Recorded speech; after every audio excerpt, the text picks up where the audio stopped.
Parte 4, sección 14. El temperamento no es el destino. Hasta ahora hemos estado hablando de la modificación de las pautas de respuesta emocional aprendidas a lo largo de la vida, pero ¿qué ocurre con aquellas otras respuestas que dependen de nuestra dotación genética? ¿Cómo transformar las reacciones habituales de aquellas personas que, pongamos por caso, son sumamente inestables o desesperantemente tímidas? Nos estamos refiriendo, claro está, a aquellos estratos de la emoción que podríamos calificar bajo el epígrafe del temperamento, el trastorno de sentimiento que configura nuestra predisposición básica, el estado de ánimo que caracteriza nuestra vida emocional.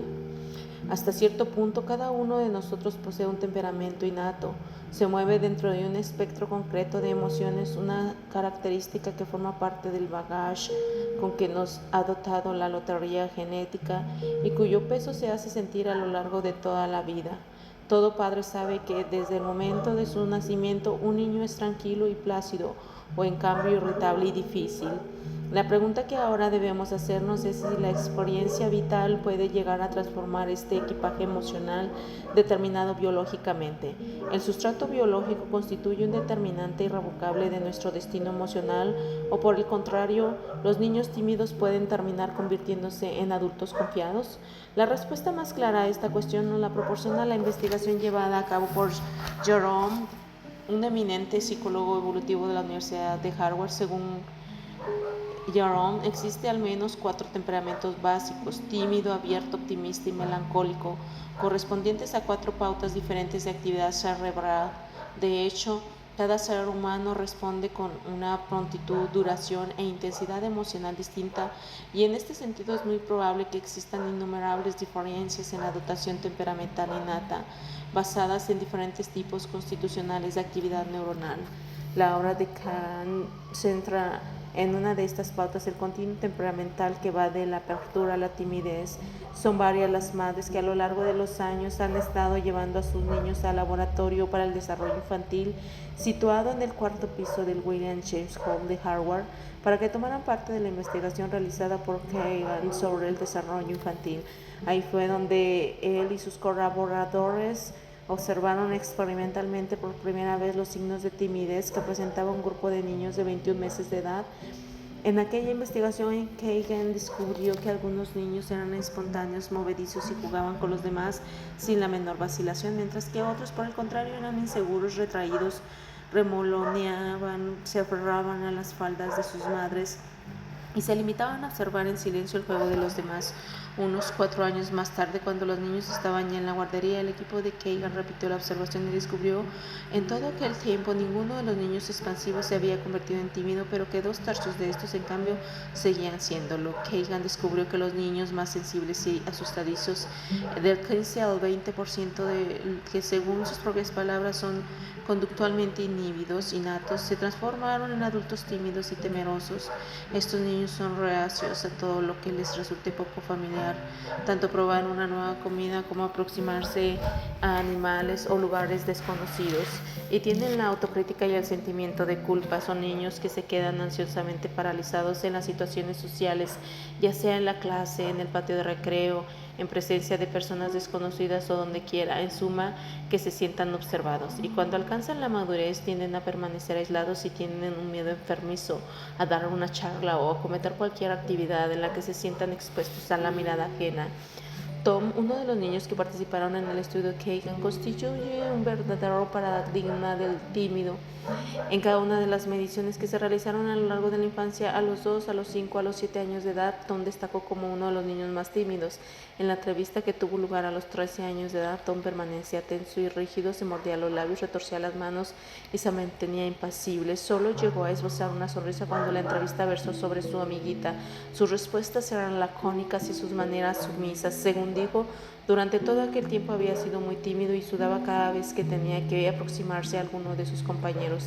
También se había sentido perturbado por multitud de miedos: miedo a que su casa se quemase, miedo a lanzarse a la piscina, miedo a estar solo en la oscuridad, etc. Y se vio asaltado por muchas pesadillas en las que era atacado por monstruos.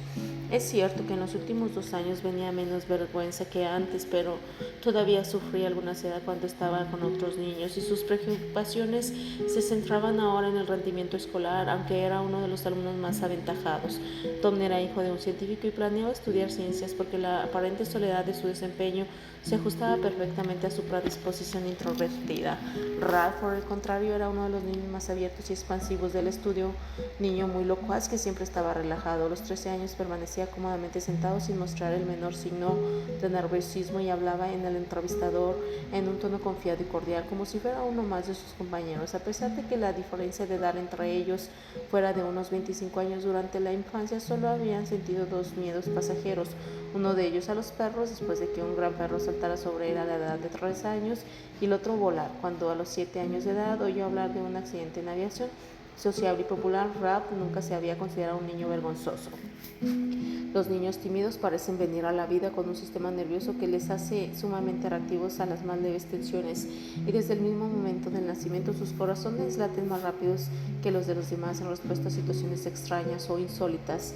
La frecuencia cardíaca de los niños que a los 21 meses se mostraban más reacios a jugar era más acelerada que la de los demás, y precisamente esa ansiedad y esa hiperexcitabilidad lo que parece subyacer a su timidez, puesto que enfrentan a cualquier persona o situación desconocida como si se tratara de una amenaza potencial, y tal vez sea también por ello por lo que las mujeres de mediana edad que recuerdan haber sido especialmente vergonzosas en su infancia tienden a vivir con más miedos, preocupaciones y culpabilidad, y a padecer más problemas relacionados con el estrés, dolores de cabeza, colon irritable y otros problemas digestivos que aquellas otras que duran la infancia eran más abiertas y expresivas.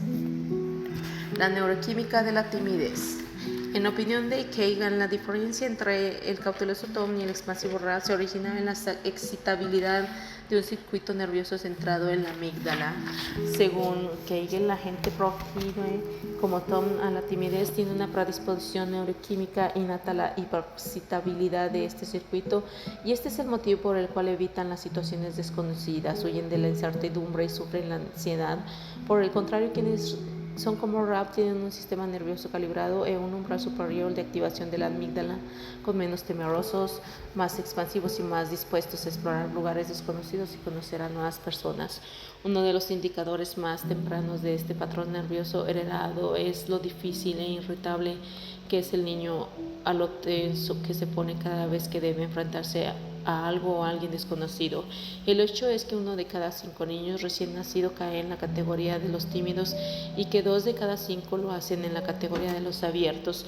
Gran parte de los datos presentados por Kagan proceden de observaciones realizadas con gatos, que son animales extraordinariamente tímidos. 1 de cada 7 gatos caseros presenta una pauta de timidez parecida a la de los niños vergonzosos. Son gatos que, en lugar de exhibir la legendaria curiosidad felina, huyen de las novedades, son reacios a explorar nuevos territorios y son tan retraídos que solo atacan a los roedores pequeños, mientras que sus congéneres más animosos no dudan en perseguir a roedores mayores. La investigación realiza directamente el cerebro de los gatos tímidos muestran una amígdala más excitable de lo normal, especialmente cuando, por ejemplo, oyen el maullido amenazador de otro gato.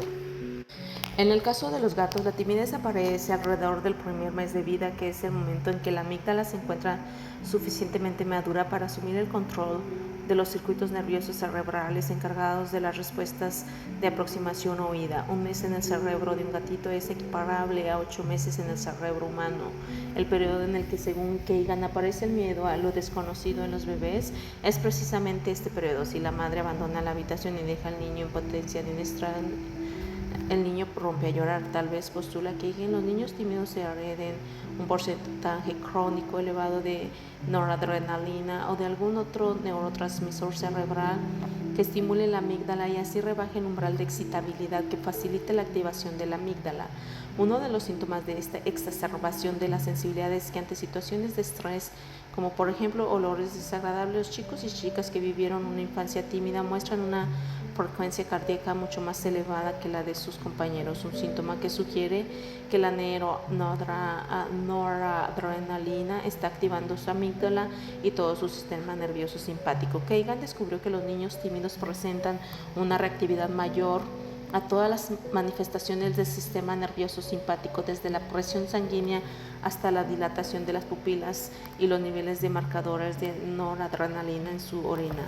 El silencio es también otro termómetro de la timidez. Donde quiera que el equipo de Kagan observara niños tímidos y niños abiertos en un entorno natural, ya fuera en el jardín de infancia como niños desconocidos o charlando con el entrevistador, los niños tímidos hablaban menos. Un niño tímido de esta edad no suele responder cuando le hablan y pasa mucho más tiempo mirando cómo juegan los demás. En opinión de Kagan, el silencio vergonzoso frente a una situación insólita o frente a lo que percibe como una amenaza constituye un signo de la actividad de los circuitos nerviosos que conectan la zona frontal, la amígdala y las estructuras límbicas próximas que controlan la capacidad de vocalizar. Los mismos circuitos nos hacen colapsarnos en situaciones de estrés. Estos niños hipersensibles corren en gran riesgo de desarrollar trastornos de ansiedad, como por ejemplo ataques de pánico. En una época tan temprana como el sexto o séptimo curso, en un estudio llevado a cabo de 754 chicos y chicas de estas edades, se descubrió que 44 de ellos ya habían sufrido al menos un ataque de pánico o habían experimentado síntomas similares de anterioridad. Normalmente estos episodios de ansiedad fueron desencadenados por las situaciones conflictivas propias de la temprana adolescencia, como una primera cita o un examen importante, por ejemplo. Situaciones que la mayoría de los niños aprenden a manejar sin llegar a desarrollar problemas más serios. Pero los adolescentes temperamentalmente tímidos y normalmente temerosos de las situaciones desconocidas presentaban los síntomas típicos del pánico: palpitaciones cardíacas, insuficiencia respiratoria, una sensación de angustia, junto al sentimiento de que algo terrible estaba a punto de ocurrirles, como por ejemplo volverse locos o morir. Los investigadores creen que aunque los episodios no eran lo bastante significativos como para merecer el diagnóstico psiquiátrico de crisis de pánico, estos adolescentes corren un grave riesgo de desarrollar este tipo de problemas. De hecho, muchos de los adultos que sufren de ataques de pánico afirman que estos comenzaron en su pubertad. El punto de partida de los ataques de ansiedad está estrechamente ligado a la pubertad. Las chicas que manifiestan pocos signos de pubertad no suelen presentar tales ataques, pero un 8% aproximadamente de las que atraviesan la pubertad afirman haber experimentado ataques de pánico que suelen terminar conduciéndolas a una contracción crónica ante la vida. Nada me preocupa, el temperamento alegre. En los años 20, mi joven tía Jane abandonó su hogar de Kansas City y se aventuró a viajar sola a Shanghái, un viaje realmente peligroso en aquellos tiempos para una mujer. En ese centro internacional del comercio y de la entrega, mi tía conoció a un funcionario británico de la policía colonial que terminaría convirtiéndose en su marido. Cuando a comienzos de la Segunda Guerra Mundial los japoneses ocuparon Shanghái, mis tíos fueron internados en el campo de concentración sobre el que versa la película El Imperio del Sol. Después de sobrevivir a los terribles años pasados en el campo de prisioneros, mis tíos lo habían perdido prácticamente y fueron repatriados a la Columbia Británica. Todavía recuerdo el primer encuentro que tuve con mi tía Jane, una mujer anciana y vital cuya vida había seguido un curso extraordinario. En los últimos años sufrió un ataque de apoplejía de que la mantenía parcialmente paralizada, pero tras un lento y arduo proceso de rehabilitación pudo volver a caminar renqueando. Recuerdo que uno de aquellos días que me hallaba paseando con ella, ya en 70 años, cuando se rezagó y al cabo de unos instantes oí su débil grito pidiendo ayuda. Mi tía se había caído y no podía ponerse de pie. Yo me precipité a ayudarle y cuando le oí, en lugar de lamentarse, se rió de sus apuros y su único comentario fue un despreocupado: bueno, al menos pude caminar de nuevo. Hay personas como mi tía, cuyas emociones parecen gravitar de forma natural en torno al polo positivo. Son personas naturalmente optimistas y despreocupadas. Hay otras, en cambio, de que son malhumoradas y melancólicas. Esta dimensión del temperamento entusiasta en un extremo y melancólico en el otro parece estar ligada a la actividad relativa de las áreas prefrontales derecha e izquierda, los polos superiores del cerebro emocional. Esta es al menos la conclusión fundamental de la investigación realizada por Richard Davidson, psicólogo de la Universidad de Wisconsin, que descubrió que las personas que tienen una actitud predominante más intensa en el lóbulo frontal izquierdo son temperamentalmente alegres, disfrutan del contacto con las personas y las situaciones de la vida les depara y se recuperan prontamente en los contratiempos, como ocurría en el caso de mi tía Jane. En cambio, aquellos otros cuya actividad preponderante radica en el lóbulo prefrontal derecho son proclives a la negatividad y a los estados de ánimo agrios y se desconciertan con más facilidad ante los contratiempos. Parece pues como si fueran incapaces de conectarse de sus preocupaciones y sus depresiones. En uno de los experimentos típicos realizados por Davison se comparó a una serie de voluntarios que presentaban una actividad prefrontal preponderantemente izquierda con otros 15 sujetos que mostraban una mayor actividad en el lado derecho. Aquellos con una marcada actividad frontal derecha presentaban una pauta característica de negatividad en un test de personalidad. Se asemejaban al personaje caricaturizado por las películas de Woody Allen, el tipo neuroestético que va a catástrofes hasta en las cosas más mínimas o más nimias. El sujeto propenso a asustarse y a enfadarse, suspicaz ante el mundo peredaño de abrumadoras dificultades y de peligrosos ocultos. Por su parte, aquellos en quienes predominaban la actividad prefrontal izquierda veían el mundo de un modo muy diferente a como lo hacían los melancólicos. Eran sociables y alegres, tenían una gran confianza en sí mismos y se sentían provechosamente comprometidos con la vida. Sus puntuaciones de los test psicológicos sugerían un menor peligro de caer en la depresión o sufrir otra clase de trastornos emocionales. Davison también descubrió que, a diferencia de lo que ocurre con quienes nunca han estado deprimidos, las personas que tienen un historial de depresión clínica presentan un menor nivel de actividad cerebral en el lóbulo frontal izquierdo y, por el contrario, una mayor activación en el lado derecho, un patrón que también se presentaba en aquellos pacientes a quienes se diagnosticaba una depresión por vez primera. A partir de estos datos, que por cierto todavía requieren de una adecuada verificación experimental, Davison formuló la hipótesis de que las personas que han superado una depresión aprenden a intensificar el nivel de actividad de su lóbulo prefrontal izquierdo. Aunque esta investigación se haya realizado sobre el 30% aproximado de personas que se sitúan en ambos extremos de esta dimensión, casi todo el mundo, dice Davison, pueden ser clasificados en función de sus pautas de ondas cerebrales como tendiendo hacia uno u otro ambos tipos, puesto que el contraste temperamental existe entre el tipo arisco y el tipo alegre, que manifiesta que muchos modos diferentes. Por ejemplo, en un determinado experimento, un grupo de voluntarios contemplaba varios cortometrajes. Algunos de ellos eran divertidos, como el baño de una gorila o los juegos de un cachorrillo, por ejemplo, mientras que otros, por el contrario, como una película en la que se instruía a las enfermeras sobre los desagradables pormenores característicos de la cirugía, eran sumamente ingratos. Los sujetos que habían sido adscritos al tipo hemisferio derecho consideraron que las películas divertidas no eran tanto, pero mostraban un disgusto y un desasosiego manifiesto en reacción a la sangre y el bisturí. El grupo alegre, por su parte, apenas se reaccionó ante la película médica, pero sí lo hizo ante las películas divertidas. Así pues, parece que si el temperamento nos predispusiera para reaccionar ante la vida con un registro emocional positivo o negativo, al igual que ocurría con la dimensión timidez, apertura, la tendencia hacia el temperamento melancólico u optimista aparece también durante el primer año de vida, hecho que apoya fuertemente la hipótesis de que el temperamento es un dato genéticamente determinado, como sucede con la mayor parte del cerebro. Durante los primeros meses de vida, los lóbulos prefrontales todavía están madurando y su actividad no puede valorarse de un modo fiable hasta los 10 meses de edad aproximadamente, pero en niños de esa edad, Davison encontró que el nivel de activación relativa de los lóbulos prefrontales predecía con una correlación de casi el 100% si los niños llorarían cuando su madre abandonara la habitación. De las muchas decenas de niños valorados en este modo, todos los que lloraron mostraron una preponderancia de la actividad cerebral del lóbulo derecho, mientras que en aquellos que no lo hicieron ocurría exactamente lo contrario.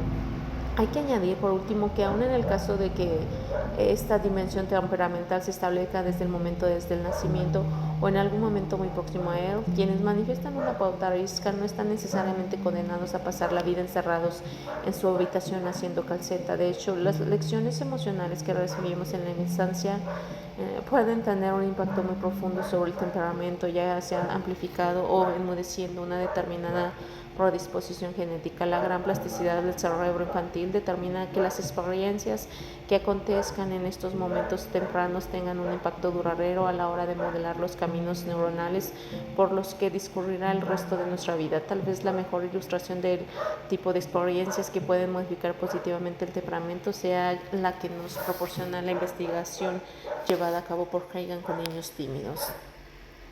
Domesticar a la imperceptible amígdala. Las alentadoras novedades que nos proporciona la investigación llevada a cabo por Kagan es que todos los miedos de la infancia siguen desarrollándose durante toda la vida, es decir, que el temperamento no es el destino y que las experiencias adecuadas pueden reeducar la hiperestabilidad de la amígdala, lo que determina la diferencia con las lecciones emocionales y las respuestas con los niños cuando aprenden durante su proceso de crecimiento. Lo que cuenta el comienzo que para el niño tímido es como le tratan sus padres y es así como aprenden a superar su timidez natural. Los padres que planifican experiencias gradualmente alentadoras para sus hijos les brindan la posibilidad de superar para siempre sus temores. 1 de cada 3 niños que llega al mundo con todos los síntomas de una amígdala hiperexcitable termina perdiendo la timidez cuando entra en la guardería. De la observación de los niños previamente temerosos queda claro que los padres y especialmente las madres desempeñan un papel importantísimo en el hecho de que un niño innatamente tímido se fortalezca con el correr de los años y siga huyendo de lo desconocido y se llene de inquietud ante cualquier dificultad. La investigación realizada por el equipo de Kagan descubrió que algunas madres creen que deben proteger a sus hijos tímidos de toda perturbación. Otras, en cambio, consideran que es más importante apoyarles para que ellos mismos aprendan a afrontar estos momentos y acostumbrarles así a los pequeños contratiempos de la vida. La sobreprotección, pues, parece alentar el temor, privando a los jóvenes de la oportunidad de aprender a superar sus miedos, mientras que, en cambio, la filosofía de aprender a adaptarse parece contribuir a que los niños más temerosos desarrollen su valor.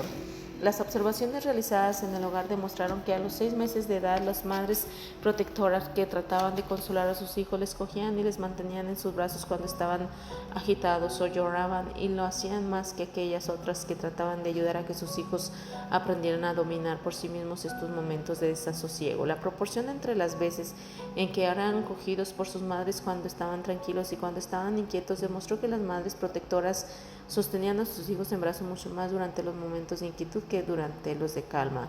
Al año de edad, la investigación demostró que la existencia de otra marcada diferencia. Las madres protectoras se mostraban más indulgentes y ambiguas a la hora de poner límites y sus hijos cuando estos estaban haciendo algo que podía resultar peligroso, como por ejemplo meterse en la boca un objeto que pudiera tragarse. Las otras madres, por el contrario, eran empáticas, insistían en la obediencia y ponían límites claros y daban órdenes directas que bloqueaban la acción del niño.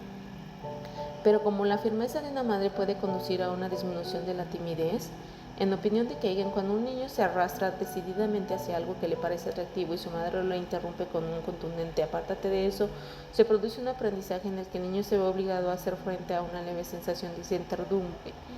La repetición de esta situación centenares de veces durante el primer año de vida proporciona al niño una serie de ensayos en pequeña escala que le ayuda a aprender a afrontar lo inesperado. Esta es precisamente la clase de encuentro que debe aprender a controlar el niño tímido, y la forma más adecuada de hacerlo es en pequeñas dosis.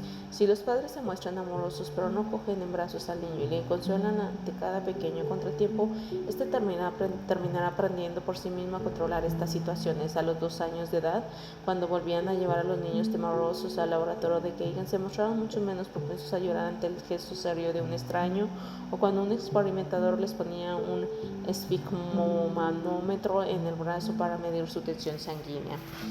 La conclusión de Kagan fue el siguiente: aparece que las madres que protegen a sus hijos muy reactivos contra la frustración y la ansiedad, esperando ayudar así a la superación de este problema, aumentan la incertidumbre del niño y terminan provocando el efecto contrario. En otras palabras, parece que la estrategia protectora priva a los niños de la oportunidad de aprender a calmarse a sí mismos frente a lo desconocido y así poder superar un poco más sus miedos. A nivel neurológico, esto significa que los circuitos prefrontales pierden la oportunidad de aprender respuestas alternativas ante el miedo reflejo, y en su lugar la repetición simplemente fortalece la tendencia a la timidez. Por el contrario, según me dijo Kagan, aquellos niños que habían logrado vencer su timidez en la guardería tenían padres que ejercían una leve presión para que fueran más sociables. Aunque este rasgo temperamental parezca más difícil de cambiar que otros, probablemente a causa de sus fundamentos fisiológicos, no existe ninguna cualidad humana que sea inmutable.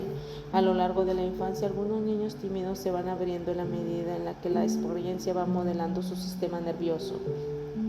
La presencia de un alto nivel de competencia social, la cooperación, el buen trato con los demás niños, la empatía, la predisposición a dar y compartir, la consideración y la capacidad de desarrollar amistades íntimas constituye uno de los predictores de que un niño tímido terminará superando esta inhibición natural.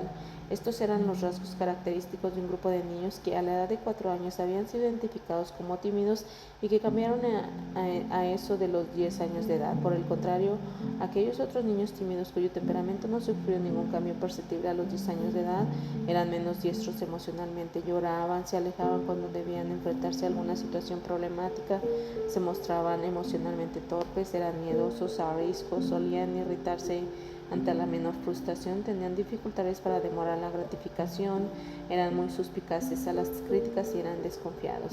Estas lagunas emocionales constituyen serios obstáculos en su relación con los demás niños, a quienes ponen en situación de tener que acercarse a ellos. No es difícil advertir el motivo por el cual los niños emocionalmente más competentes tienden a superar espontáneamente su timidez, aunque sea temporalmente vergonzosos, puesto que su destreza social les abre un abanico más amplio de experiencias positivas con los demás. Son niños que una vez que rompen el hielo que supone, por ejemplo, dirigirse a un nuevo compañero, son socialmente brillantes. La repetición de esta situación a lo largo de los años tiende naturalmente a convertirles en personas mucho más seguras de sí mismas. Estos avances hacia la apertura resultan muy alentadores porque sugieren que, en cierto modo, las mismas pautas emocionales innatas pueden cambiar. Un niño que nace temeroso puede aprender a tranquilizarse o incluso a abrirse a lo desconocido. La timidez o cualquier otro rasgo temperamental forma parte de nuestro bagaje biológico, pero esto no significa que nos hallemos inexorablemente condicionados por los rasgos emocionales heredados. Así pues, aún dentro de las limitaciones genéticas, disponemos de la posibilidad de cambiar. Como observan los estudiosos de la genética de la conducta, nuestro comportamiento no solo está determinado genéticamente, sino que el ambiente, especialmente la experiencia y el aprendizaje, configura la forma en que una predisposición temporalmente se manifiesta a lo largo de la vida. La capacidad emocional, pues, no constituye un dato inmutable, puesto que con el aprendizaje adecuado puede modificarse. Las razones que explica este hecho hay que buscarlas en el modo en que madura el cerebro humano. La infancia, una puerta abierta a la oportunidad. En el momento del nacimiento, el cerebro del ser humano no está completamente formado, sino que sigue desarrollándose, y es en la temprana infancia cuando este proceso de crecimiento es más intenso. El niño nace con muchas más neuronas de las que poseerá en su madurez, y a lo largo de un proceso conocido con el nombre de podado, el cerebro va perdiendo las conexiones neuronales menos frecuentadas y fortaleciendo aquellos circuitos sinápticos más utilizados. De este modo, el podado, al eliminar la sinapsis menos utilizadas, mejora la relación señal-ruido del cerebro, extirpando la causa misma del ruido. Este proceso es constante y rápido, ya que las conexiones sinápticas pueden establecerse en cuestiones de días o incluso de horas. La experiencia, especialmente durante la infancia, va esculpiendo nuestro cerebro. La demostración clásica del impacto de la experiencia sobre el desarrollo del cerebro la proporcionan los premios Nobel Thorstein Wiesel y David Hubel, neurocientíficos que demostraron la existencia de un periodo crítico durante los primeros meses de vida de los gatos y de los monos. En el desarrollo de la sinapsis se aportaban las señales procedentes del ojo hasta el córtex visual, en donde son interpretadas. Si durante este periodo se mantiene, por ejemplo, un ojo cerrado, el número de sinapsis que conecta este ojo con el córtex visual disminuye, mientras que las del ojo abierto se multiplican.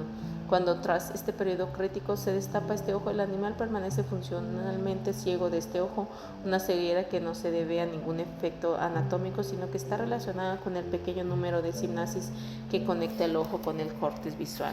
En el caso de los seres humanos, el correspondiente periodo crítico para el desarrollo de la visión se prolonga durante los 6 primeros años de vida. Durante este tiempo, la visión normal estimula la formación de conexiones neuronales cada vez más complejas entre el ojo y el córtex visual. El hecho de mantener cerrado un ojo durante este periodo unas pocas semanas puede terminar produciendo un déficit mesurable en la capacidad visual de este ojo. Los niños que, por las razones que fuere, han permanecido en un ojo cerrado durante varios meses durante este periodo muestran una clara pérdida en la percepción visual de los detalles. Una vívida demostración del impacto de la experiencia sobre el desarrollo del cerebro procede de estudios realizados sobre ratas ricas y ratas pobres. Las ratas ricas vivían en pequeños grupos en jaulas llenas de entretenimiento para ratas, como por ejemplo escaleras sonoras, mientras que las ratas pobres estaban en jaulas similares pero carentes de toda diversión. Al cabo de varios meses, el neocórtex de las ratas ricas desarrolló redes neuronales mucho más complejas, mientras que el número de conexiones sinápticas establecidas por las ratas pobres era comparativamente mucho menor. La diferencia era tan notable que los cerebros de las ratas ricas llegaron a ser mucho más pesados y no deberían sorprendernos que se mostraran mucho más diestras que las ratas pobres en encontrar la salida de los laberintos con los que se trataba de determinar su inteligencia. Similares experimentos realizados con monos mostraron las mismas diferencias entre una experiencia rica y pobre, y cabe esperar el mismo resultado en el caso de los seres humanos. La psicoterapia, es decir, el aprendizaje emocional sistemático, constituye un ejemplo palpable de la forma en que la experiencia puede cambiar las pautas emocionales y remodelar nuestro cerebro. La demostración más clara de este hecho nos la proporciona una investigación realizada con personas que estaban siendo tratadas de desórdenes obsesivos compulsivos. Una de las compulsiones más comunes es la de lavarse las manos, un acto que puede llegar a repetirse tantas veces al día que la piel de la persona termina gritándose. Los estudios realizados con escáneres, topografía de emisión de positrones, el TIP, han demostrado que la actividad de los lóbulos prefrontales de los obsesivo-compulsivos es muy superior a la normal.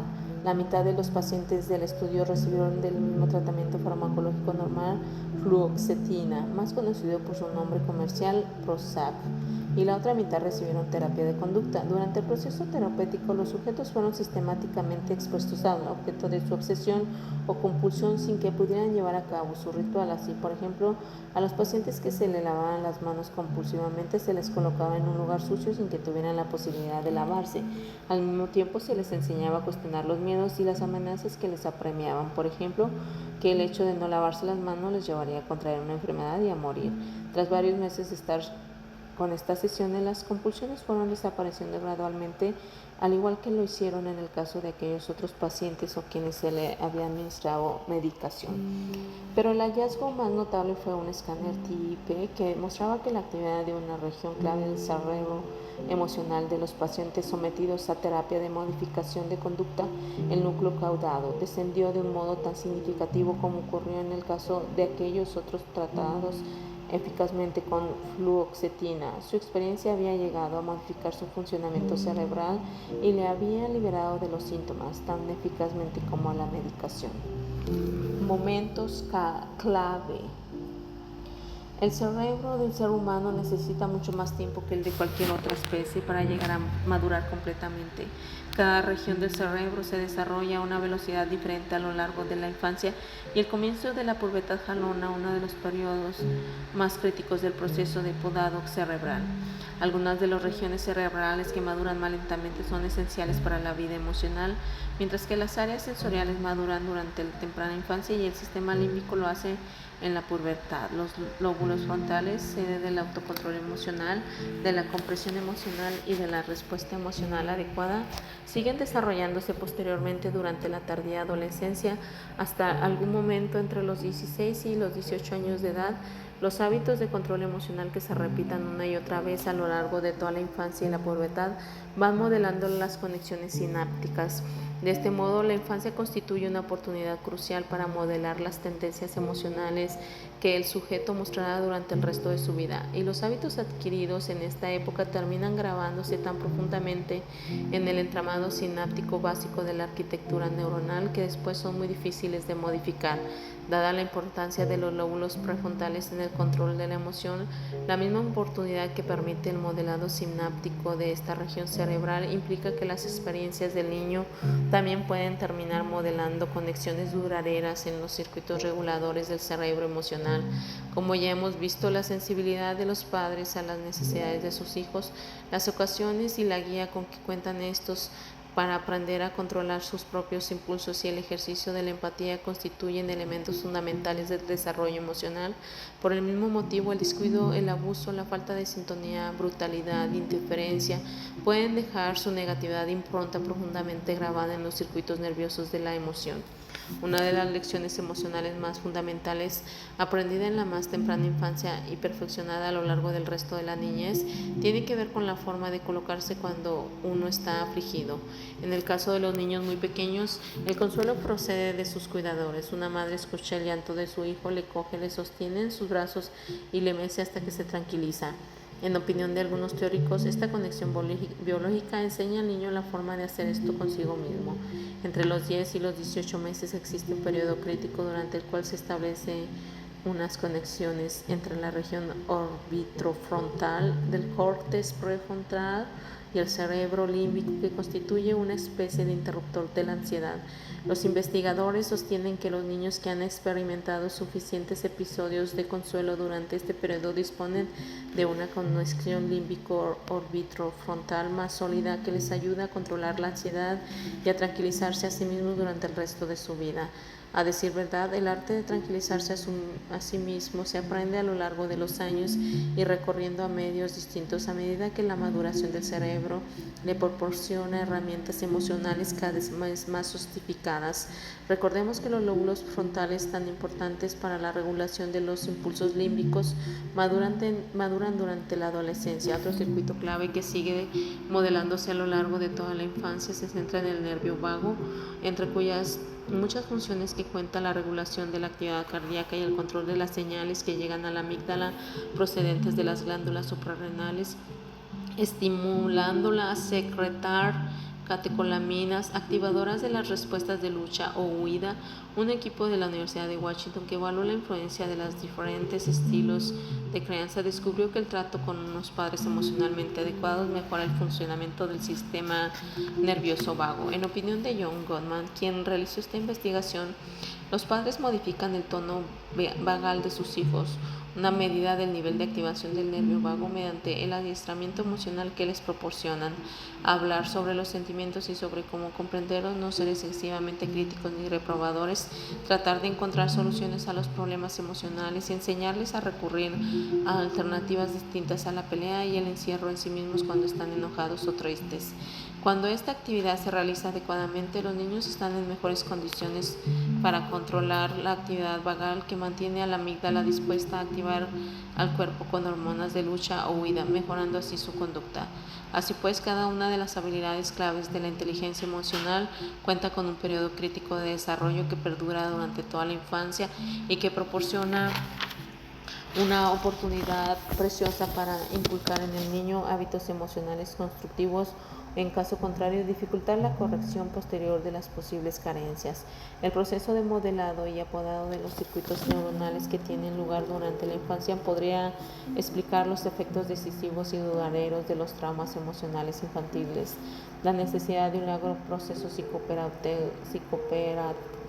psicoterapéutico para llegar a coincidir sobre estas pautas y también, como ya hemos visto, la persistencia latente de estos patrones a pesar de las nuevas comprensiones y respuestas aprendidas durante la terapia. A decir verdad, la plasticidad del cerebro perdura durante toda la vida, aunque no ciertamente del mismo modo que en la infancia. Todo aprendizaje implica un cambio cerebral, un fortalecimiento de las conexiones sinápticas. Los cambios cerebrales observados en los pacientes con desórdenes obsesivo-compulsivos demuestran que el esfuerzo sostenido en cualquier momento de la vida puede llegar a transformar, incluso a nivel neuronal, los hábitos emocionales. Para mejorar o para empeorar lo que ocurre en el cerebro, los casos de trastorno de estrés postraumático o también por ciento en el caso de la terapia, es similar el efecto a todo tipo de experiencias emocionales repetidas o intensas. En este sentido, las lecciones emocionales más importantes son las que los padres dan a sus hijos. Existe una gran diferencia entre los hábitos emocionales inculcados por padres que están profundamente conectados con las necesidades emocionales de sus hijos y que proporcionan una educación empática, y aquellos otros proporcionados por padres que, por el contrario, se hallan tan absortos en sí mismos que ignoran la ansiedad de sus hijos o que simplemente se limitan a gritar y a golpearles caprichosamente. En cierto sentido, la psicoterapia constituye un intento de enmendar lo que torció o quedó completamente soslayado durante los primeros años de vida, pero es lo que nos impide proporcionar al niño el cuidado y la orientación necesarios para cultivar estas habilidades emocionales fundamentales